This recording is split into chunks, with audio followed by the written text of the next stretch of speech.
खुशामदीद नाजरीन। कांग्रेस लीडर जनाब यूनुस हमदी ने जलपली म्यूनसिपालिटी के वार्ड नंबर 10 में कायम किए गए LRS सर्वे काउंटर का दौरा किया और आवाम से गुजारिश की कि वह LRS सर्वे में हिस्सा ना ले। मीडिया से बात करते हुए जनाब यूनुस हमदी ने कहा कि पॉलिटिकल लीडर्स पहले आवाम को भरोसा दिलाए कि इस LRS सर्वे का NPR और NRC से कोई ताल्लुक़ नहीं है और उसके बाद LRS सर्वे करे। तो फिर यह है कि आखिर एक बार CM साहब या फिर कविता मैडम या फिर KTR साहब इस बात का आवाम को भरोसा दिया कि ये चीज़ में हमारी शरीयत के साथ या हमारे खिलाफ कोई साजिश नहीं होती। ये जलपली म्यूनसिपल के इंतजार है, आप इनसे पूछ सकते हैं कि डिटेल कैसी है ये, आप बताइए खुल के आवाम को थोड़ा नॉलेज होगा। सारे तेलंगाना की आवाम जानना चाह रही है इस चीज़ को। गवर्नमेंट की तरफ से पट्टा पास हाँ, कौन सा साहब बोले आपके? कमिश्नर साहब बोले। तो KTR साहब या फिर CM साहब का किसी का भी बयान नहीं आया। अच्छा, तो फिर आप लोग इनकी ड्यूटी निभा रहे।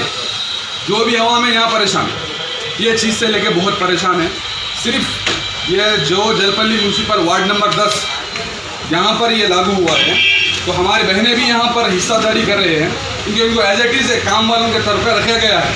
तो खुलकर अच्छा आपके काउंसलर साहब भरे ये फॉर्म, बताइए काउंसलर साहब का फॉर्म होते, काउंसलर साहब का फॉर्म बताइए। काउंसलर साहब जिम्मेदारी ले रहे हैं इस चीज़ की, NPR से लागू होता है। ये पूरी अमित शाह और मोदी की चाल है।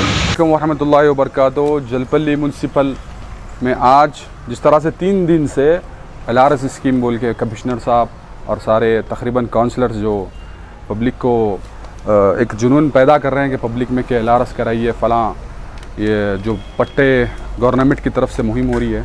तो मैं आज मौके वारदात पे वार्ड नंबर 10 में जब गया तो वहाँ के काउंसलर साहब मौजूद नहीं थे।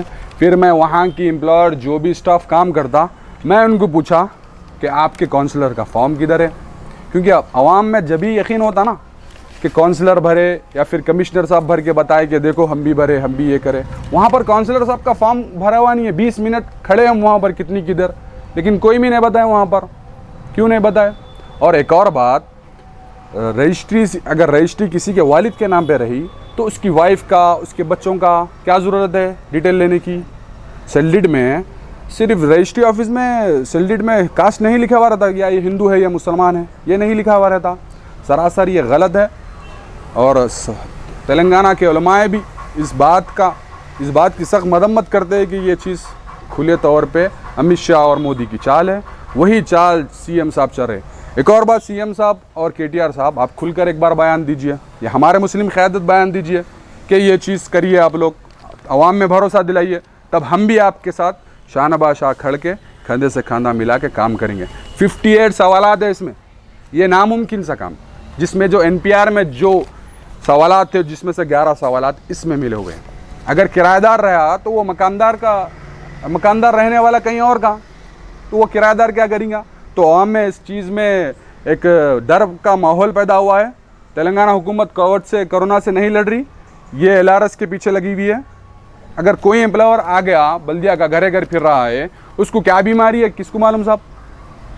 स्टाफ को बैठे हुए किसको क्या बीमारी है नहीं मालूम। सोशल डिस्टेंस का पालन करो, सारे बैठे हुए, कई की सोशल डिस्टेंसिंग हो रही है यहाँ पे, कुछ भी समझ में नहीं आ रहा। सरासर आवाम के साथ धोखाधड़ी कर रहे हैं, आवाम को गुमराह करने का काम है। मेरी मैसेज सारे तेलंगाना के लोगों में जाना चाहिए कि CM साहब 2 डोगली चाल चल रहे, सेम अमित शाह और मोदी की चाल चल रहे। सेकुलरिज्म के नाम पे आप गलत चाल चल रहे हैं। आप ये इस चीज़ को कंडम करिए, हम इस चीज़ को गलत ठहराते हैं और ये चीज़ गलत हो रही है। और हम जब वहाँ 10 नंबर काउंसलर के पास गए तो काउंसलर साहब 20 से 25 मिनट लेने लगे आने के लिए। फिर हम उनको वहाँ के स्टाफ को पूछे काउंसलर साहब का फॉर्म कहाँ है? हमारे मीडिया के भाई भी थे वहाँ पर, आए नहीं ना दिखाए भी नहीं। तो आम में कहाँ से शऊर बेदारी होती? ये चीज़ गलत है। जलपली म्यूनसिपल कमिश्नर साहब, आपसे भी मैं इल्तिजा कर रहा हूँ, आपके MLA education minister Sabitha Indra Reddy ji, फिर रणदीप रेड्डी जी से भरोसा दिलाइए आवाम को कि ये चीज़ के भरोसे से करिए कि ये गवर्नमेंट की चीज़ है, इससे NPR NRC का लागू नहीं है। कोई जिम्मेदार शख्स बोलिए, गवर्नमेंट एम्प्लॉय, कमिश्नर आज रहते कल चले जाते, गवर्नमेंट एम्प्लॉयर आज रहते कल चले जाते। कोई MLA कोई MP खुल के क्यों नहीं बोल रहा इस चीज़ के लिए? काउंसलर बादबता उन लोग के डेरे डाल के बैठे हुए आप लोग। जब हम मौजूदा वक्त पे मीडिया को लेकर गए नहीं थे आप लोग, तो ये चीज़ को हम गलत करते हैं। इस चीज़ की हम बड़ी सख्ती से मदम्मत करते हैं। 58 सवाल ना गलत है। ये हमारी आवाम को अपील करते हैं कि कोई भी आपका अगर डिटेल लेने आए या कोई आए तो मत दीजिए। अगर आपकी डिटेल होना है तो बल्दिया को कहिए, रजिस्ट्री से लेके असेसमेंट से लेके सारे बल्दिया के पास ऑलरेडी वहाँ पर आधार कार्ड से लेके हर चीज़ डिटेल गवर्नमेंट के पास हमारी है। अब हम फिर क्यों देंगे? हमारे कितने घर आए, क्या है, क्यों हम क्यों देंगे? कास्ट से क्या तरीका, रिलीजन से क्या तरीका? अरे हम हिंदुस्तानी हैं और ताक़यामत तक हिंदुस्तानी रहेंगे। खुदा हाफिज़। After 10 years of successfully spreading education and carving a niche for itself, Success Junior College proudly introducing Success Degree College for Women, affiliated to Osmania University, a place where you can engage your passion with respect and encouragement. Dedicated counselors and accessible educators who have an unparalleled reputation for balancing excellence and dedication in their field are here to guide you along the way. Fully furnished and spacious, sanitized AC classrooms, hygienic and safe environment as per the government's norms, well-equipped labs and spacious library. Courses offered: BSc Nutrition, BSc BZC, BSc MPCS, BBA, BCom Computers, BCom General. Hurry up! Admissions are open. Success Degree College for Women, IS Southern, X Roads, Santosh Nagar, Hyderabad.